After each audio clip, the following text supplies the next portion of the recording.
Okay, so here's my video on imaginary and complex numbers. So this comes about because of when you get a negative sign inside of a square root. So, for example, let's say I was factoring something or completing the square and I ended up with x squared equals -1.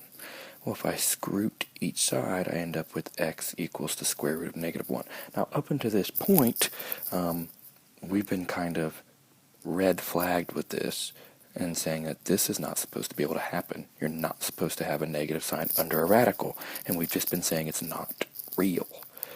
And that's true.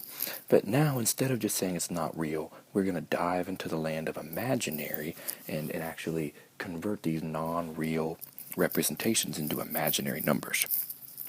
A couple basic things you need to know in the beginning is that the square root of -1 equals I. That's just kind of the rule. Square root of -1 equals I, and you'll see how it's all related.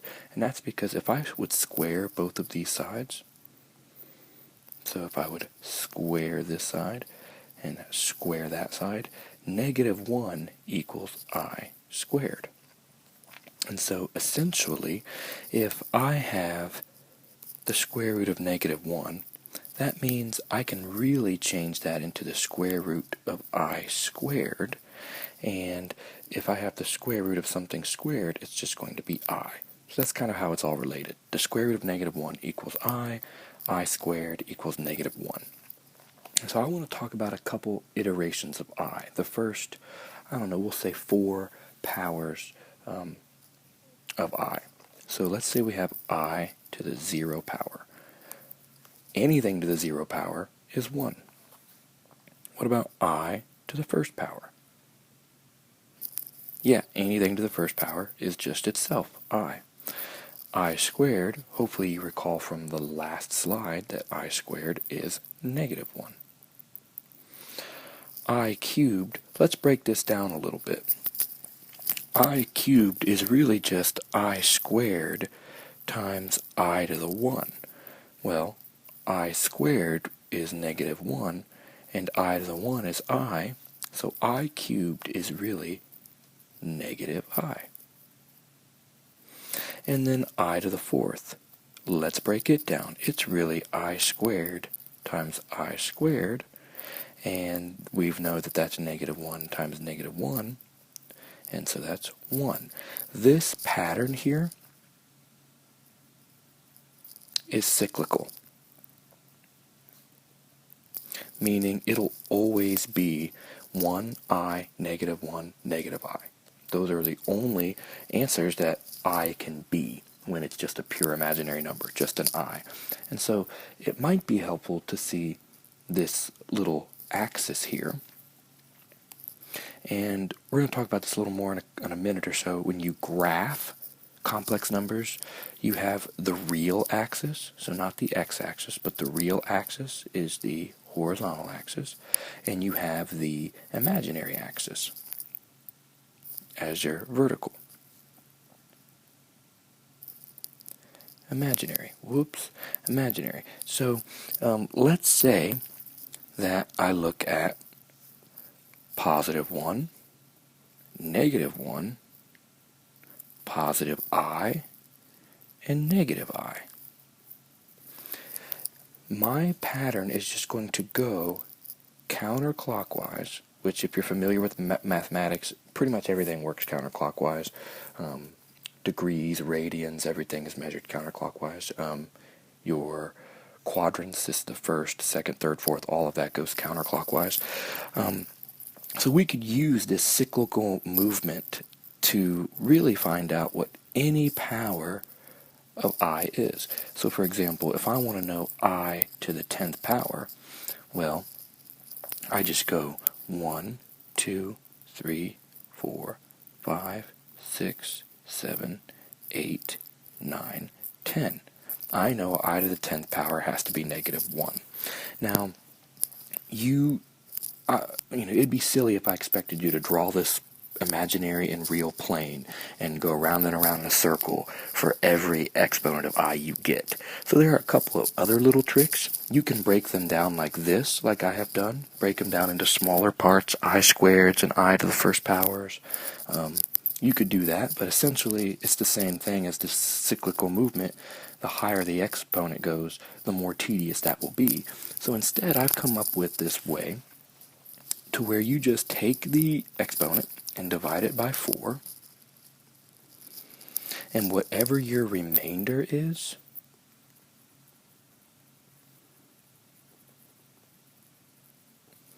that you raise I to the remainder. So you take your remainder and you make it the power of I.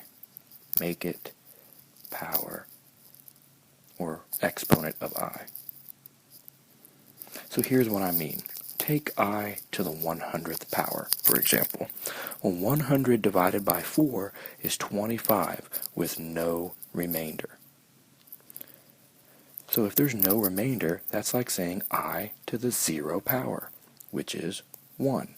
I to the 100th power is 1. Let's try it with a different one. Let's do I to the 85th. Well, 85 divided by 4 is 21, and you have a remainder of 1. With the remainder of 1. That looks like a 2. Let's make that look more like a 1. And so if my remainder is 1, that means I have I to the first power. Well, if you recall, I to the first power is just I. So I to the 85th power is just equal to I. So let's do a couple practice on the next page. I want you to pause it and I want you to try them all. Let's do I to the 101, I to the negative 14, and I to the 50. So go ahead, pause them all, and try to find out what I is. Hopefully you actually paused and tried to do them yourself. 101 divided by 4 is 25 with a remainder of 1. And so if I take I to the first power, I of 101 is just I. I to the negative 14, well, negative 14 divided by 4 is negative 3. And the remainder is 2. So I squared is negative 1. I to the negative 14th power is negative 1. Well, let's look at I to the 50. 50 divided by 4 is 12.5. So that's 12 with a remainder of 2. So that's I squared. And so I to the 50th power equals negative 1. Okay, so now that we've kind of gotten our hands wrapped around how to get various iterations of I, let's kind of move on to how to simplify something that has a negative into the radical symbol, and then separate videos will show you how to operate with I. So let's say that I have negative 30 inside of a radical. Well, let's actually let's start with negative 36. So first, I need to get rid of that negative. So in my radical, I can just remember back on that first slide that a negative number is equal to I, and I can just pull out an I, or I can change it and say that negative 36 is the same thing as negative 1 times 36. Well, I've also learned that negative 1 is just I squared times 36. And now I can break down this radical. The square root of I squared is just I, and the square root of 36 is 6. So the square root of negative 36 is 6I. Alright, and so if you don't remember how to break down radicals, you might want to go review how to do that, because I'm going to do a couple more and just kind of show you what that means. let's say we have the square root of negative 20. Again, that's the same thing as negative 1 times 20. It's just the same thing as I squared times 20. Well, I squared is I, and the square root of 20 can be broken down into the square root of 4 times the square root of 5, and the square root of 4 is 2. So 2i square root of 5 is the simplification of the square root of negative 20. Let's do one more. What about square root? That's a terrible square root. What about square root of negative, let's do 27. So that's going to be I squared.